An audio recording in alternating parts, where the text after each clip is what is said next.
నమస్తే, welcome to S News. ముందుగా headlines. Eluru road నందు సోనా విజన్ నూతనంగా ఆంధ్రప్రదేశ్ రాష్ట్రంలోని మొట్టమొదటి cell phone branch Oppo cell phones exclusive షోరూమ్ను ప్రారంభించిన ప్రభుత్వ విప్, సెంట్రల్ నియోజకవర్గ శాసనసభ్యులు బోండా ఉమ్మ.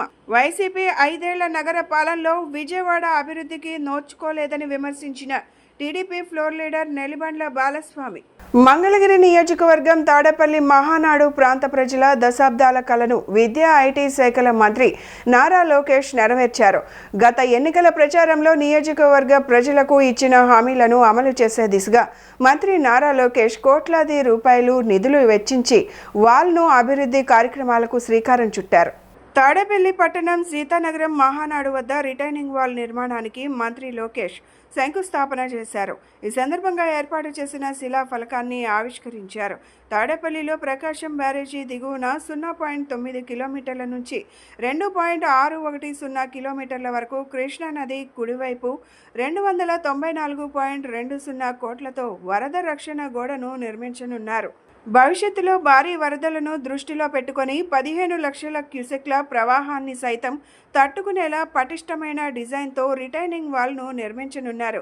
కేవలం సాధారణ గోడ కాకుండా భూమి లోపల 26 నుంచి 38 మీటర్ల లోతు వరకు 1920 ఫైల్స్ వేసి ఫైల్ రాఫ్ట్ సాంకేతికతతో భూకంపనాలను, నీటి ఉధృతిని తట్టుకునేలా నిర్మించనున్నారు. జాతీయ రహదారి 65కు రక్షణగా రిటైనింగ్ వాల్ నిలవనుంది. ఈ కార్యక్రమంలో Andhra Pradesh Padmashali welfare and development corporation chairman Nandam Abaddayya, TTD board member Tammisetti Janakidevi, Guntur parliament Telugu Desam party ప్రధాన కార్యదర్శి పోతినేని శ్రీనివాసరావు, కలెక్టర్ ఏ తమీం అన్సారియా, తాడేపల్లి మండల టీడీపీ అధ్యక్షుడు దాసరి కృష్ణ తదితరులు పాల్గొన్నారు.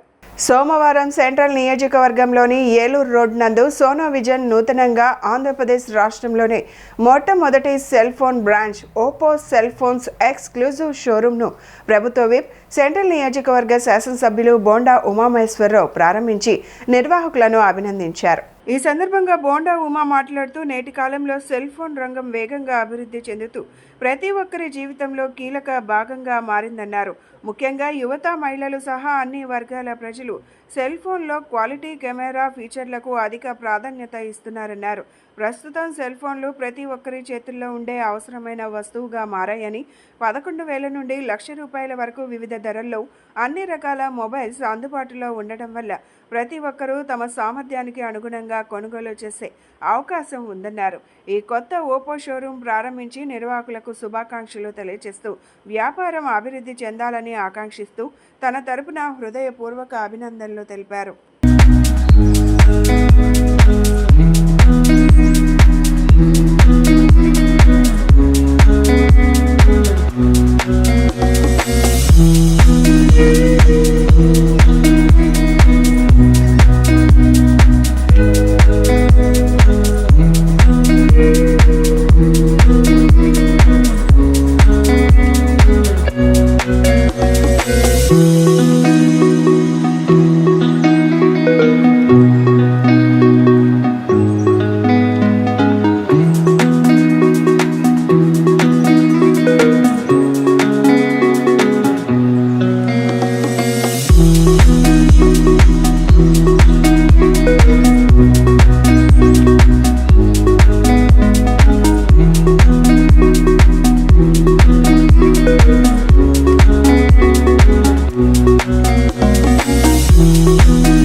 ఈరోజు సెంట్రల్ నియోజకవర్గంలో సోనా విజన్ వారి ఆధ్వర్యంలో అప్పు సెల్ ఫోన్ ఎక్స్క్లూజివ్ షోరూమ్ని ప్రారంభించడం సంతోషం.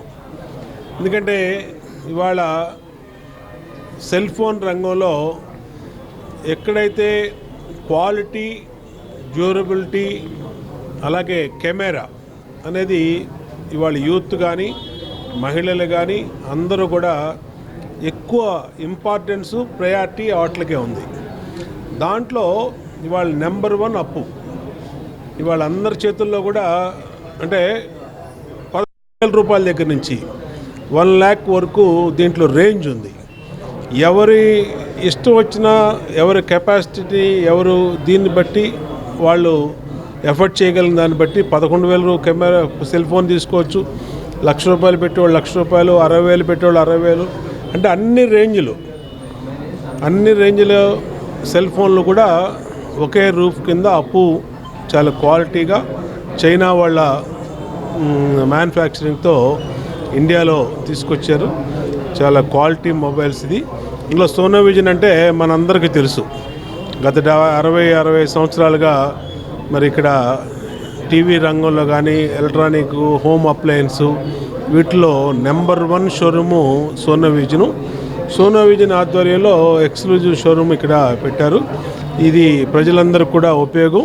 ఇవాళ మధ్యతరగతి, అలాగే బీపీఎల్ ఫ్యామిలీసు, అలాగే యూత్ అందరూ కూడా తక్కువ రేట్లో ఎక్కువ క్వాలిటీ వచ్చే ఫోన్ల మీద దృష్టి పెట్టారు. దాంట్లో అప్పు అనేది మంచి బ్రాండు కాబట్టి చాలా సంతోషంగా ఉంది. వీళ్ళందరికీ ఆల్ ది బెస్ట్ తెలియజేస్తా ఉన్నా. ప్రత్యేకంగా సోనో విజన్ మూర్తి గారి ఫ్యామిలీకి హృదయపూర్వక కంగ్రాచులేషన్ తెలియజేస్తాను. అందరికీ నమస్కారం. నేను సోనో విజన్ నుంచి భాస్కర్ మూర్తి. ఈరోజు ఉదయం ఏలూరు రోడ్లో అప్పో ఎక్స్క్లూజివ్ షోరూము ప్రారంభించబడింది. ఈ షోరూమ్ని విజయవాడ సెంట్రల్ ఎమ్మెల్యే గౌరవనీయులు శ్రీ బొండా ఉమామహేశ్వరరావు గారు ప్రారంభించి మంచి అందుబాటులో, అందరికీ అందుబాటులో 10,000 నుంచి 1 lakh వరకు ఉన్న మొబైల్స్ అన్నీ కూడా ఆయన చూసి అప్రిషియేట్ చేసి మంచి సర్వీస్ ఇవ్వమని చెప్పి సూచనలు అందజేశారు. ఈ అప్పో షోరూంలో అప్పో మోడల్స్, అప్పో లేటెస్ట్ రేంజ్ మోడల్స్ అన్నీ కూడా దొరుకుతాయి. మంచి ఆఫర్స్తో దొరుకుతాయి. అంతేకాకుండా ఇమ్మీడియట్గా స్క్రీన్ గార్డు మెషిన్ మీద ఇక్కడ ఫ్యాబ్రికేట్ చేసిస్తాము. అంతేకాకుండా ఇక్కడ మంచి ఫోటో వాల్తో అప్పో స్పెషాలిటీ కెమెరా క్వాలిటీ. అపోలో మంచి పిక్చర్ క్వాలిటీ చాలా బాగుంటుంది. ప్రొఫెషనల్ కెమెరాస్తో సమానంగా ఉంటుంది. ఇక్కడ ఫోటో షూట్ తీసుకోవడానికి మంచి గ్రీనరీ ఫోటో గ్యాలరీ కూడా ఏర్పాటు చేశారు. అందరినీ కూడా అప్పో షోరూమ్ విజిట్ చేయవలసిందిగా కోరుతున్నారు. Thank you. Hello everyone, this is AP Victor. So it's a pleasure to join this exclusive opening day. So this is the Krishna region, Vijayawada, first Oppo exclusive with Sono Vision. So we wish this a big success in coming days. And Oppo, we have a best camera phone. And this time we all price range. We have all models. So from A6X series, this is a very smooth phone. And also we have F31 series and Reno 15 series. So wish everyone come our exclusive shop to purchase your new Oppo mobile. Thank you. YCP 5 ఏళ్ల నగర పాలనలో విజయవాడ అభివృద్ధికి నోచుకోలేదని TDP floor leader Nellibandla Balaswamy విమర్శించారు. ప్రతి నెల council సమావేశాలు నిర్వహించకుండా 3-4 నెలలకోసారి మొక్కుబడిగా నిర్వహిస్తూ నిర్లక్ష్యంగా వ్యవహరించారని విమర్శించారు. ఇన్నాళ్లు మొద్దు నిద్రపోయిన వైసీపీ కార్పొరేటర్లు ఆఖరి కౌన్సిల్ సమావేశంలో ప్రతిపాదనలు ప్రవేశపెట్టడం హాస్యాస్పదంగా ఉందన్నారు. కౌన్సిల్ నిర్వహించి నెల రోజులు కూడా కాకుండా హడావిడిగా వీధుల పేర్లు పెట్టుకునేందుకు కౌన్సిల్ సమావేశాన్ని నిర్వహిస్తున్నారని ఆయన ఎద్దేవా చేశారు. రానున్న కార్పొరేషన్ ఎన్నికల్లో కూటమి అభ్యర్థులు ఘన విజయాన్ని సాధిస్తారని, అసెంబ్లీ ఎన్నికల తరహాలోనే వైసీపీ మట్టి కరుస్తుందని ఆయన ధ్వజమెత్తారు. వైసీపీ పాలనా పీడ నగరానికి విరగడవుతుందని బాలస్వామి వ్యాఖ్యానించారు. ఈ నెల 18వ తారీఖుతో విజయవాడ నగరం మరి ఈ 5 సంవత్సరాల్లో ఎంతైతే నష్టపోయిందో అభివృద్ధికి నోచుకోకుండా రేపు 17వ తారీఖుతో ఈ కార్పొరేషను మేయర్ గారి పాలనకు, వైసీపీ పాలనకు మరి విజయవాడ నగరాన్ని పట్టినటువంటి గ్రహాలన్నీ కూడా వీడిపోతున్నాయి. ఈ 5 సంవత్సరాల్లో మన మేయర్ గారి ఆధ్వర్యంలో కానీ వైసీపీ కార్పొరేటర్లు కానీ డివిజన్లో చేసింది ఏమీ లేదు. విజయవాడ అభివృద్ధికి నోచుకోని పరిస్థితుల్లో మరి 2024లో కూటమి ప్రభుత్వం అధికారంలోకి వచ్చిన తర్వాత సెంట్రల్ నియోజకవర్గంలో 350 కోట్లు, మరి అలాగే తూర్పు నియోజకవర్గం, అలాగే పశ్చిమ నియోజకవర్గం, ఈ 3 నియోజకవర్గాల్లో కేవలం కూటమి ప్రభుత్వం అధికారంలోకి వచ్చిన ఈ 2 సంవత్సరాల్లోనే 1000 కోట్ల రూపాయలతో విజయవాడ నగరం చాలా పెద్ద ఎత్తున అభివృద్ధి కార్యక్రమాలు మరి మా శాసనసభ్యులు కానీ అలాగే ఎంపీ గారు కేశినేని చిన్ని గారి ఆధ్వర్యంలోనే అభివృద్ధి జరిగింది తప్ప 2019 నుంచి మరి 2024 వరకు ఎలాంటి అభివృద్ధికి విజయవాడ నోచుకోలేదు. ముఖ్యంగా 2021 నుంచి 24 వరకు వైసీపీ మేయర్ అధికారంలో ఉన్న మేయర్ గారి ఆధ్వర్యంలో విజయవాడలో ఒక్క అభివృద్ధి పని కూడా జరగలేదు. దానికి ఉదాహరణ ఈ 5 సంవత్సరాల్లో ప్రతి నెల పెట్టాల్సిన కౌన్సిల్ సమావేశాలు చట్ట ప్రకారం పెట్టకుండా 3 నెలలకోసారి 4 నెలలకోసారి మొక్కుబడిగా పెట్టడం వలన ఈరోజు ఈ ఎజెండాలో వైసీపీ కార్పొరేటర్లు అందరూ కూడా ఈ 4 రోజుల్లోనే ఈ పనులన్నీ అయిపోవాలి, మా పనులన్నీ పెండింగ్లో ఉన్నాయని చెప్పి ఇప్పుడే కళ్ళు తెరిచినట్టుగా 5 సంవత్సరాల నుంచి మరి మొద్దు నిద్రపోయినటువంటి వైసీపీ వాళ్ళు ఇప్పుడు ఈ 2-3 రోజుల్లో మాకు పనులు మొత్తం అయిపోవాలి, చాలా పనులు పెండింగ్ ఉన్నాయని చెప్పి ఎజెండాలో వాళ్ళ యొక్క ప్రతిపాదనలు పెట్టడం చాలా హాస్యాస్పదంగా ఉంది. మరి ఇంతకాలం నిద్రపోయారా? ఈరోజు చూస్తే రేపు జరగబోయే 11వ తారీఖు జరగబోయేటటువంటి కౌన్సిల్ సమావేశంలో అన్నీ కూడా వీధుల పేర్లు పెట్టుకోవడానికే ఈ కౌన్సిల్ సమావేశం పెట్టినట్టుంది. నెల తిరగకుండా కౌన్సిల్ సమావేశం పెట్టారు. చూస్తే అన్నీ కూడా కార్పొరేటర్లు, ప్రజెంట్ కార్పొరేటర్లు, వైసీపీ కార్పొరేటర్లు వాళ్ళ పేర్లు కూడా వీధులకు పెట్టుకునే పరిస్థితి ఈరోజు ఈ ఎజెండాలో ప్రతిపాదనలు చూస్తే చాలా ఆశ్చర్యం కలిగింది. ప్రతి సమస్యను పరిష్కరించే దిశగా ప్రజా ఫిర్యాదుల పరిష్కార వేదిక నిర్వహించడం జరుగుతుందని విజయవాడ నగరపాలక సంస్థ కమిషనర్ ధ్యానచంద్ర అన్నారు. ప్రజల సమస్యలను తెలుసుకుని వాటిని వెంటనే పరిష్కరించే దిశగా ప్రతి సోమవారం నిర్వహిస్తున్న ప్రజా ఫిర్యాదుల పరిష్కార వేదికను ఈ సోమవారం కూడా విజయవాడ నగరపాలక సంస్థ కార్పొరేషన్ ప్రధాన కార్యాలయంతో పాటు జోనల్ కార్యాలయంలో కూడా నిర్వహించినట్లు విజయవాడ నగరపాలక సంస్థ కమిషనర్ ధ్యానచంద్ర తెలిపారు. ప్రజల సమస్యలను తెలుసుకుని వాటిని వెంటనే పరిష్కరించే దిశగా ప్రతి సోమవారం నిర్వహిస్తున్న ప్రజా ఫిర్యాదుల పరిష్కార వేదికను ఈ సోమవారం కూడా విజయవాడ నగరపాలక సంస్థ కార్పొరేషన్ ప్రధాన కార్యాలయంతో పాటు జోనల్ కార్యాలయంలో కూడా నిర్వహించినట్లు విజయవాడ నగరపాలక సంస్థ కమిషనర్ ధ్యానచంద్ర తెలిపారు. కావున ప్రజలందరూ ఈ అవకాశాన్ని సద్వినియోగం చేసుకుంటారని, వారి సమస్యలను పరిష్కరించుకునేందుకు వస్తున్నారని చెప్పారు. ఇది కాకుండా మనం ఒకవైపు పీజీఆర్ఎస్ ఇష్యూస్తో పాటు పురమిత్ర కంప్లైంట్స్ కూడా మనము రెగ్యులర్గా డిస్పోజ్ చేస్తూ వస్తున్నాము.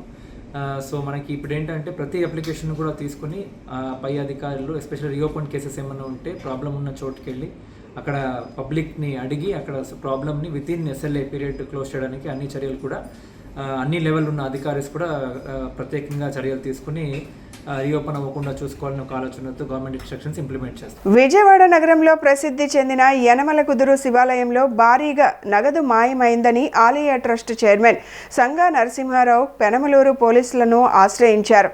ఇంటి దొంగను ఈశ్వరుడైనా పట్టలేడు అన్న చందంగా యనమల కుదురు శివాలయం పరిస్థితి తయారైంది.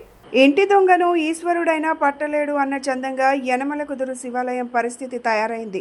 యనమల కుదురు శివాలయంలో భారీగా నగదు మాయమైంది. ఆలయ ఈవో మరియు ఆలయ అర్చకులు హస్తవాటం ప్రదర్శించారని పెనమలూరు పోలీస్ స్టేషన్లో ఆలయ ట్రస్ట్ చైర్మన్ సంగా నరసింహారావు ఫిర్యాదు చేశారు. 10 లక్షల రూపాయలకు పైగా నగదు మాయమైందని, అంతరాలయం ఉండి మారుతాళం తయారు చేసి భారీగా నగదు కాజేసినట్లు పోలీసులకు నరసింహారావు ఫిర్యాదు చేశారు. పెనమలూరు పోలీసులు ఫిర్యాదును స్వీకరించి కేసుపై దర్యాప్తును ప్రారంభించారు.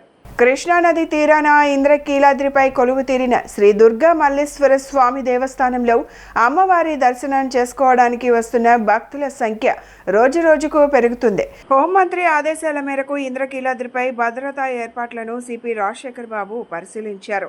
రోజురోజుకు భక్తుల రాక పెరుగుతున్న నేపథ్యంలో వాహనాల పార్కింగ్పై విస్తృత స్థాయి పరిశీలన చేశారు.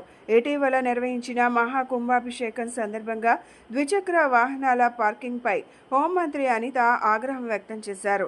కొండపై వరకు ఈ పెద్ద ఎత్తున వాహనాలు రావడం ఏంటి అని ప్రశ్నించారు. ముఖ్యంగా ద్విచక్ర వాహనాల పార్కింగ్ అంశాన్ని హోంమంత్రి ప్రస్తావించారు. సుమారు 10 నిమిషాల పాటు అధికారులకు, పోలీస్ సిబ్బందికి హోంమంత్రి క్లాస్ తీసుకున్నారు. ఈ నేపథ్యంలో సిపి రాజశేఖర్ బాబు పర్యటన ప్రాధాన్యత సంతరించుకుంది. ఇంద్రకీలాద్రి కొండపైన ప్రధాన ఆలయాలతో పాటు ఆలయాలు, ఘాట్ రోడ్ పరిసర ప్రాంతాలలో పోలీస్ కమిషనర్ సంబంధిత అధికారులతో కలిసి పరిశీలించారు. విజయవాడ సెంట్రల్ నియోజకవర్గంలో దోమల నివారణకు చర్యలు చేపట్టాలని, ప్రతి కుటుంబానికి ఉచితంగా దోమ తెరలు ఇవ్వాలని సిపిఎం పార్టీ సెంట్రల్ సిటీ నగర కార్యదర్శి బి రమణారావు, కార్యదర్శి వర్గ సభ్యులు కె దుర్గారావు విజ్ఞప్తి చేశారు. అధికార ప్రతిపక్ష పార్టీలు విజయవాడ నగరపాలక సంస్థ కౌన్సిల్ సమావేశాల్లో వ్యక్తిగత దూషణలు చేసుకుంటూ ప్రజా సమస్యలను ప్రక్కదోవ పట్టిస్తున్నారని, ఇప్పటికైనా అధికార పార్టీ ప్రజా ప్రతినిధులు, అధికారులు వెంటనే స్పందించి ఈ ప్రాంతంలో దోమల నివారణకు చర్యలు చేపట్టాలని డిమాండ్ చేశారు. దోమల నివారణకు చర్యలు చేపట్టాలని, ప్రతి కుటుంబానికి ఉచితంగా దోమల తెరలు ఇవ్వాలని కోరుతూ 61వ డివిజన్ శాంతినగర్ మలేరియా కేంద్రం వద్ద సిపిఎం పార్టీ ఆధ్వర్యంలో దోమల బ్యాట్లు, దోమల తెరలు కప్పుకొని వినూత్నంగా ధర్నా కార్యక్రమం నిర్వహించారు. ఈ సందర్భంగా సిపిఎం పార్టీ సెంట్రల్ సిటీ నగర కార్యదర్శి బి రమణారావు, కార్యదర్శి వర్గ సభ్యులు కె దుర్గారావు పాల్గొని మాట్లాడుతూ, దోమకాటు వల్ల ఈ ప్రాంతంలో ప్రజలు అనేక విష జ్వరాలకు గురవుతున్నారని, రాత్రి పగలు అనే తేడా లేకుండా దోమలు విపరీతంగా పెరిగిపోయి ప్రజల రక్తాన్ని పీల్చుకు తింటున్నాయని ఆవేదన వ్యక్తం చేశారు. విజయవాడ నగరపాలక సంస్థ కౌన్సిల్ సమావేశంలో వ్యక్తిగత దూషణలు చేసుకుంటూ ప్రజా సమస్యలను ప్రక్కదోవ పట్టిస్తున్నారని, ఇప్పటికైనా అధికార పార్టీ ప్రజా ప్రతినిధులు, అధికారులు వెంటనే స్పందించి ఈ ప్రాంతంలో దోమల నివారణకు చర్యలు చేపట్టాలని, ప్రతి ఒక్క ఇంటికి ఉచితంగా దోమ తెరలు ఇవ్వాలని డిమాండ్ చేశారు. సింగనారు, పాయకాపురం, కండ్రిక, రాజీనగరు, శాంతినగరు ఇటువంటి ప్రాంతంలో దోమలు విపరీతంగా పెరిగిపోయి రాత్రి పగలు కూడా నిద్ర లేకుండా చేసిన పరిస్థితి ఉంది. దీని కారణంగా ఇవాళ ఇళ్లలో దోమల చక్రాలు, గుడ్ నైట్లు పెట్టి నెలకి ₹1000 ఖర్చు చేయాల్సిన పరిస్థితి ఏర్పడింది. ప్రజలు దీంతో అనారోగ్యానికి గురయ్యి రాత్రిపూట నిద్ర లేకుండా ఉదయాన్నే పనులకు వెళ్ళాలని చెప్పేసానంటే పనులకి వెళ్ళలేని పరిస్థితుల్లో ఏర్పడింది. బులెటిన్ ముగించే ముందు హెడ్లైన్స్ మరొకసారి. ఏలూరు రోడ్డు నందు సోనా విజన్ నూతనంగా ఆంధ్రప్రదేశ్ రాష్ట్రంలోనే మొట్టమొదటి cell phone branch Oppo cell phones exclusive షోరూమ్ను ప్రారంభించిన ప్రభుత్వ విప్, సెంట్రల్ నియోజకవర్గ శాసనసభ్యులు బోండా ఉమ్మ. వైసీపీ 5 ఏళ్ల నగర పాలనలో విజయవాడ అభివృద్ధికి నోచుకోలేదని విమర్శించిన TDP floor leader Nellibandla Balaswamy. ఇవి ఈనాటి bulletin updates. Keep watching yes news.